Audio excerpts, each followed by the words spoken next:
Welcome to the Real Board Loft. I'm Trip Foreman. We have Brett Barley with us. Welcome, Brett. And we are here, season 2, Under the Glass, and reviewing boards. And today we are going to review the Ryan Sakal Soap Box Derby.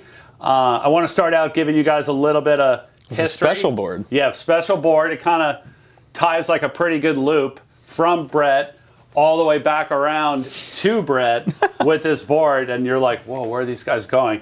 But the Nobody Ryan knows. Sakal, who is the designer and the shaper of the Soap Box Derby, was the co-designer of the Super Fling, right? And Brett used to be a team rider with Super for 10 years. 10 years. And the Fling was like one of your favorite boards, like for summer, like kind of gravel style surfing, yeah? Yeah, I remember getting one. It was actually a demo board. I didn't even actually ask for it or anything. I was going on a trip to Mexico. We were going to like Mazatlan or something, and the waves were going to be soft, and so they sent me with this demo Fling to try out, and I had a lot of fun on it. Took it home, surfed it all summer, and was just like, wow, this is like a sweet, small wave ripping board and like the most gutless surf ever. And then had one of my quivers the whole rest of the time I was with them. Yeah, and while you were surfing with Super and we were carrying Super here in the shop, like the Fling had a following. Like it had like a little cult going behind it, and it's really good performing board, and it looks grovelly, and it has like kind of the wider nose and the wider tail, but it wasn't like super wide overall, and that kind of made it different from all the other gravel boards. Is like the max width wasn't like real boaty, and so it had like a really good rail to rail performance, but it had a lot of horsepower under your feet, which really made it go good, and probably why it was one of your favorite boards, now it's back. And now it's back. So Ryan was one of the co-designers at Super to bring the Fling out to market, and when he went off on his own under his own label, he had updated the file quite a bit and wanted to re-release the board. So he re-released it as the Soap Box Derby with all the updates. And that's what Brett has now, and that's what we're talking about. So that kind of tells you a little bit of the whole loop on the board. And so knowing that, this is basically a version of the Fling, I kind of had like an expectation of what it would be like. And it felt like crazy similar. But the only difference was I actually like this one better. I don't know if the tail is slightly more pulled in or it's the shape of the tail or something. With the Fling, I would often kind of miss out. This is, a pretty massive tail block, wide up front, just your ultimate flat groveler board. Like the worst summer surf, all summer. This has got to be in your truck because it flies.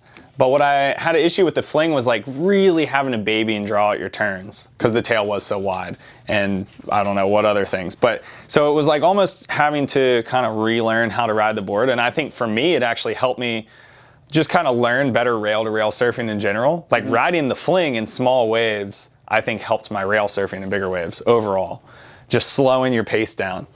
And you still get that with the Soap Box Derby, but I think there's more maneuverability in it. To me, it feels like just a little bit looser in like a good way. A lot of times the Fling felt just like too wide, and I feel like this is just a better scaled version of that. Okay. It fits for me, a little better all around. So I've really enjoyed it. As far as like a summer board, it's got the get up and go that you need in small surf, gutless surf, and it's flat, so it's super fast, maneuverable. Fin wise, we've been talking a lot about fins, and a lot of times I'll ride larges in small waves for drive, but with this board, the larges actually made it feel a little bit stiff. I don't know if it's because of the width of the tail or whatever, but I was able to find that, my John mediums were plenty. I didn't really want to go bigger than that or any different. They felt good. So looking at this board, and I remember this from the Fling as well, and I know that you're more of a thruster guy, like you kind of primarily are riding thrusters, especially here. Looking at this board, I think, and it comes as a 5-fin, a lot of people are going to look at that wide tail and think like quad. Yeah. Especially like in a gravel board. For all the other boards that are out there, they're thinking like quad. Spoiler alert, I didn't ride it as a quad. I remember when I rode the Fling, I set it up as a quad, and I was like, it's good, but it wasn't like great. Yeah. But one of my fins was humming, and it was just driving me absolutely nuts. And I switched out the fins, and I went thruster, and that's when it went to the magic level. So it's interesting. I mean, obviously you're going to be riding a thruster, but it's I'm a thruster guy. So it's even in small interesting to waves, see like a board with that wide of a tail working better as a thruster in small waves. The quad, I will say the quad, I know just for a fact, it's just science, but the quad is way faster in small waves. Yeah. But I'm just so used to the way a thruster feels, and that's kind of the way, I drive and surf and push my boards around. I'm used to it, so that's kind of what I stick to personally. I would also say, I mean, just looking at the board from here, like with you spinning it around, this thing is like really foiled in the back, like out the back of the... I don't even know what that means. Like just really just like blade it out. Yeah, it is. You're right.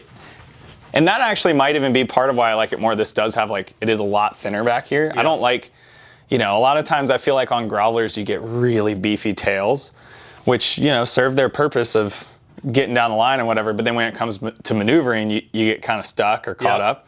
Whereas this with the nice taper here, you get that little bit of edge for turns and a little more control. Have we talked dimensions on this? No, I haven't even told you how big it is. Some dimensions. So first, what's your height and weight? I'm 5'9", 163 pounds. This is a 5'4" by 19 5/8 by 2 5/16. It's 27.5 liters.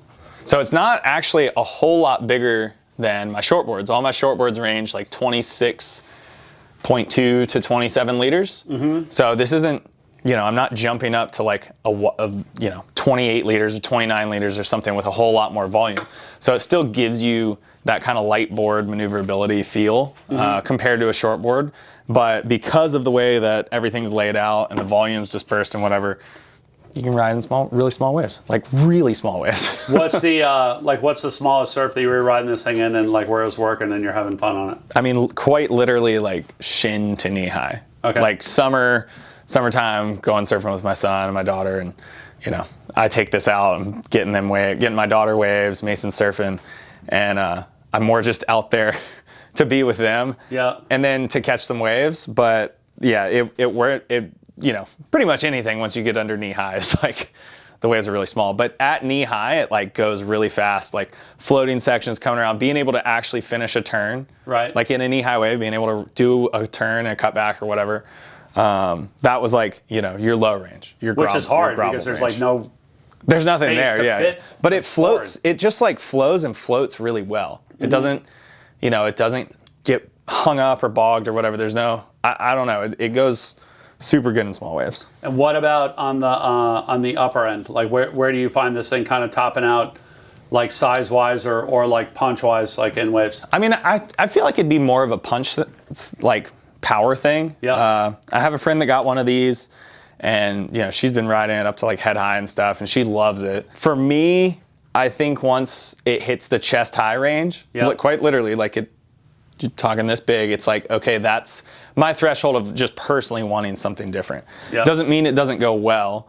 When you get a little bit more face, you're gonna, and this wide of a board and wide point up front, you're gonna have to just draw your turns out more, be a little slower with it compared to a more narrow shortboard. So it's ideally good knee to shoulder high. That's what I would say. You could ride it a little, if maybe it's head high and soft, point break or something. Yeah, point break or something like that. Yeah. Or even it's just really mushy. Sometimes in the summertime here, it's wind swell and just super gutless south swell or something. Yeah. And the face is like that. Yeah. And then it's fine.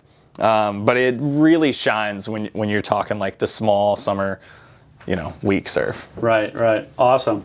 Well, Brett, thank you so much for, for completing the loop. The loop. On the story, the backstory behind the Ryan Sakal Soap Box Derby.